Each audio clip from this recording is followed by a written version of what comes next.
What's up, everybody? Thralls Metal here once again. I'm Necrotic Nick, and I have an album review for you. And one that I've been wanting to go over, but as the release date got closer and closer and singles got released, I had my reservations about going over this band, but I really wanted to just because we really enjoyed their last album.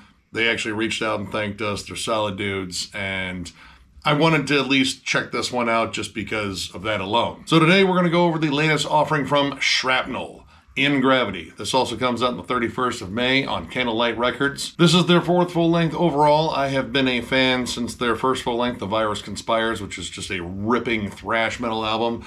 Absolutely love that one, and I love their other two as well. In fact, we loved their last one, Palace for the Insane. It was actually a year-ender for both John and I. I also see that as one of their strongest albums in their short discography so far. And for those who don't know, this is a UK-based thrash metal act, though I think thrash metal might not be an accurate way to describe this one. It still has thrashy elements, but, well, we'll get to that. Now, it has been 4 years since Palace for the Insane, and in that time, they've had a lineup shift. This is their first one with new bassist and vocalist Daniel Moran, and, well, this lineup shift, and I assume the band just wanting to experiment and change things, this signifies a big change in direction. My first clue to that was when I saw the album cover, which, compared to previous album covers, kind of lacking like a flat-out just metal look. Their earlier album art looks a little bit more rigid, a little bit more mean and sinister, especially with their logo just having nice sharp edges to it. That's generally a good sign that a band is metal. Sharp, pointy logos. That isn't always the case, but that is almost generally the case when it comes down to thrash metal acts. And then when I saw this album cover, I was like,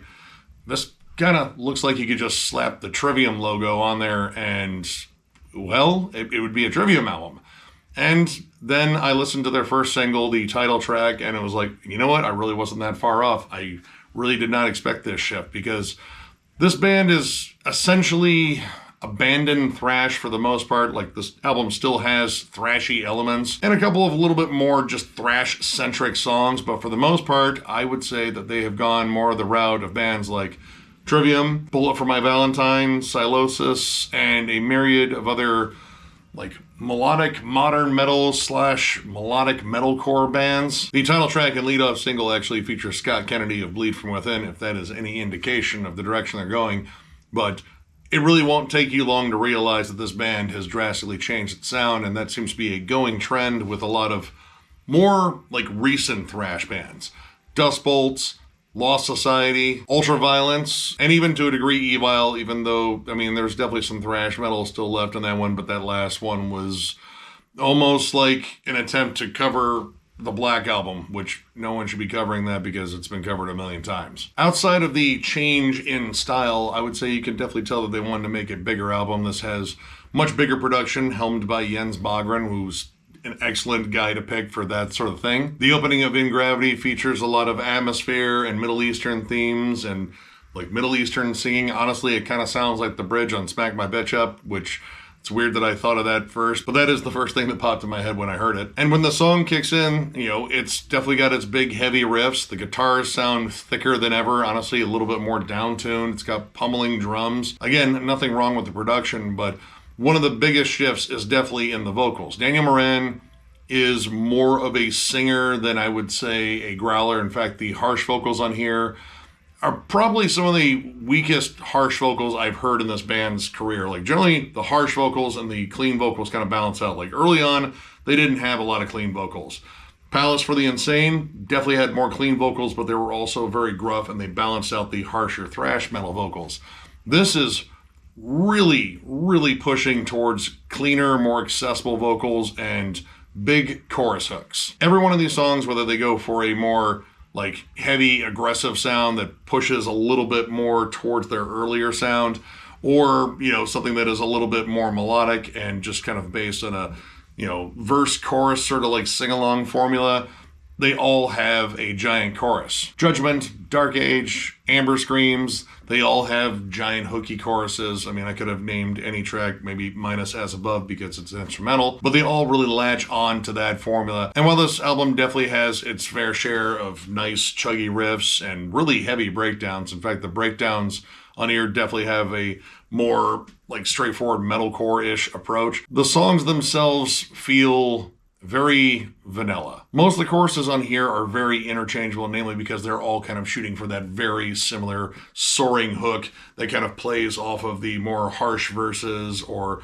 even more harsh vocals when they do show up. Honestly, it really doesn't even matter in terms of like the lyrical quality. I think all of them could really just fit in there because a lot of the lyrics feel like they're, kind of standard metalcore tropes, emerging from the darkness or fighting the urge to do this or that, or you're not gonna stop me from doing the thing that I want to do in the song. I'm sure there's some deeper concepts and lyrics, but a lot of them feel just bloated with platitudes that I've heard in a million songs before, and that kind of just adds to the fact that this feels very vanilla. And that even comes down to the songwriting too. The songwriting, while I definitely think this album has its moments, like I think Guardian is a really good standout, and Fall of the Cold has some absolutely killer riffs and really good dynamics. A lot of this follows a very strict formula of verse, chorus, bridge, without that much lead presence. Like there are some leads that pop up later in the album, but a lot of the lead work has definitely been stripped out of here, which was an awesome part of their earlier work because they really knew how to shred and they also knew how to be very tuneful with their harmonies and such. Outside of the more prominent leads on Dark Age, So Below, and Absolution, a lot of the leads are just restricted to like a couple of bars of just, melodic runs. They're nice, they're pleasant, they complement the melody and the riff, but they're not like big solos or anything, which is something that thrash is known for. But again, I don't think this is necessarily a thrash album. Actually, outside of a few songs, I wouldn't call this a thrash metal album at all. In one way, I feel like it is very pointed in one direction, which is very much along the lines of just more accessible, I don't want to call it arena metal, but definitely that more commercial sound in modern metal. And the other direction, well, it's kind of all over the place. Like, you can definitely hear that this band is searching for a new sound and just implementing stuff that they really haven't utilized that much before. And it kind of feels a little uneven at times. Fall of the Cold kicks off with probably some of the heaviest riffs in the album. In fact, like the drum pattern, the heavy chugging, it's almost more reminiscent of a band like Decapitated. There's some really good heavy syncopation to it, and it really just kind of kicks down the door. And at this point in the album, I could really use a flat out heavy song that really isn't trying to be a radio nugget. And I thought I was going to get that up until the very, very, very clean chorus came in. And it kind of derails the song. Like, it really doesn't fit. You have this flat out aggressive song with almost more death metal parts. And there are sections on here where they bring in blast beats, tremolo riffs, but it's that constant shifting back to the very radio friendly singing on here that really just throws me off because the two don't mesh particularly well. Amber Screams is also one that I thought was just sort of odd. Like, it sounds like it's trying to sort of ape a Gojira song. Like, it has a big bending riff. It's more mid-tempo, and it kind of feels like it's got that sort of like heavy but dark anthemic vibe. But when the chorus comes in, it's, again, very sing-songy, kind of radio-friendly, and it doesn't fully mesh. And vocally, I had probably the biggest issue on this one because they feel like they're all over the place. Like, they're trying to check off different boxes. Like, we gotta have a scream here, a clean part here, something a little bit more low and kind of, morose sounding here. I feel like the vocals are just kind of all over the place in that song, but the song itself, it's trying to be like the more straightforward, like heavy single, which I believe the song was released as a single, but it doesn't quite gel completely as like that straightforward single. Like, they're still part of the old band that wants to kind of spice up the song with like a little bit more lavish arrangements. And that doesn't necessarily fit in with like the whole mode of writing like a flat out single. Like, you kind of just keep it simple, make sure it's got a good earworm, sticks in your head.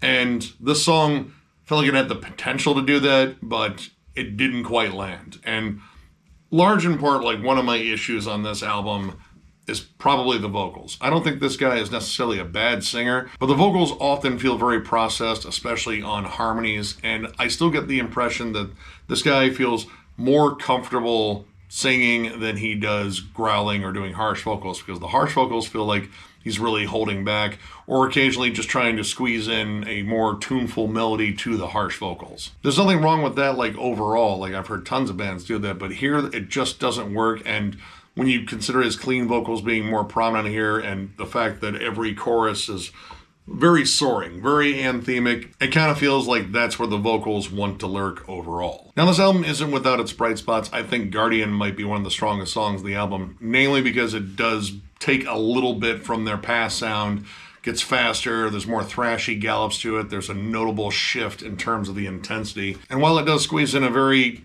like stock mid-2000s clean metalcore chorus on it, there are some moments in there where they employ some death metal riffs. There's some really good riff changes and dynamics in the song. Like, I think this is just one that shows off that they still have a lot of awesome songwriting chops.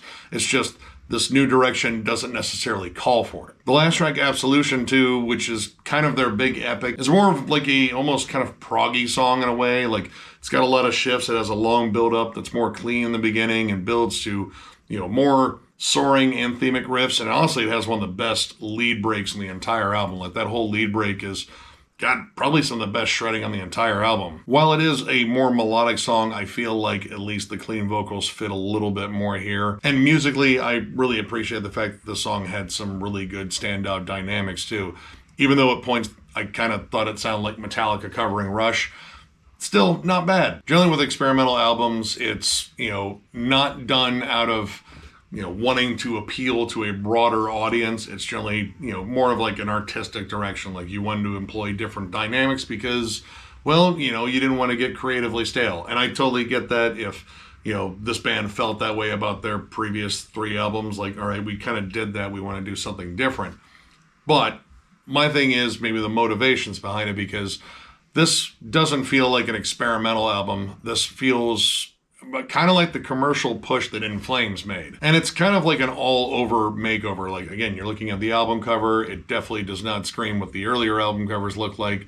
You're not supposed to think this is a thrash metal band, and you shouldn't, because technically at this point I wouldn't say that they are. And stylistically, you can't argue that this is not going for a broader appeal. Like, this is definitely targeting a different demographic, and that is a tricky thing to do, because especially when you've established yourself over, 3 albums in this case, you could possibly end up alienating your fan base. But at the same time, you could get a whole new fan base that appreciates what you're doing right now. So it really is a gamble. And even with the, more like leftover thrash songs and moments on here, I would say that this is a full commit to a totally different direction in their sound. So much so that, honestly, I see the next one being possibly even more accessible, and there might be even less harsh vocals on it. But for me personally, because I was a big fan of their earlier material, and this is such a stark departure into territory that I'm less of a fan of, I gotta be honest, I can only really give this 2 stars just because it's very vanilla. It's very bland. Well, yes, I don't think they were doing anything brand new in thrash. They're not doing anything brand new here. In fact, they're just sort of blending into a different pack here. At least with their earlier sound, to me, it sounded like they were very passionate about it. They really loved their style, and they paid homage to a lot of great thrash bands, and I think did put their own stamp on it. But again, this also sounds like a lot of bands, but a lot of bands that I'm necessarily not into, and I know it's all a matter of taste. Like, if you're a bigger fan of like Bullet for My Valentine, Silosis, Trivium, rather than you are like Exodus and Slayer and, bands like that, then this will probably appeal to you more. To me, this sounds like a band that just wants to grow their audience rather than grow their sound that they originated with. And it kind of falls in line with this trend of bands that I brought up that, were thrash bands and have now turned into, I don't know what to call them, like metalcore, groove metal. I want to say Lost Society became kind of a new metal band. All those bands I think were really solid thrash bands, and they've just kind of gone for a totally different retroactive sound. And the results have been mixed at best. While this does have some standout tracks that I would probably come back to, most of it is just really not for me. But again, at the same time, if you're a fan of like a more melodic metalcore-ish sound with like kind of big heavy metal choruses every now and then, check this out, give it a chance. This is just my opinion. You may absolutely love it. You may think it's the best thing they put out. But baseline, this one just wasn't for me. So if you enjoyed this review, give it a thumbs up. If you're new to the channel, subscribe, because we do stuff like this all the time. We are also on Patreon. If you'd like to help us out there, there's a link down below to thrallsmetal.com. Our Patreon link is there. It is also on our channel up in the banner in the bottom right-hand corner, but if you're looking for Thralls Metal stuff, you have to go to thrallsmetal.com. We have t-shirts, both old and new. The old ones are discounted, provided we have your size, and we even have hats too, so if you're looking for any of that stuff, click the link down below. And of course, thank you guys so much for liking, subscribing, sharing, all that stuff. It means the world to us. We have tons of stuff coming up on the channel. I believe there has been an update to the Maryland Death Fest recap. I think it will be on the 11th now, around 8, I think. We're trying to get it scheduled so we're all together because all of us hung out for the fest and we all saw different bands. I mean, we did see some of the same bands, but we probably all have different takes on them. And we just have some fun stories we want to share. But once again, that'll be on Future Ruins channel. And we're looking forward to seeing you guys there. But yeah, tons of other stuff coming your way because that's what we do here and we do it all for you guys. So one more big thank you because you guys are absolutely awesome and we will catch you later.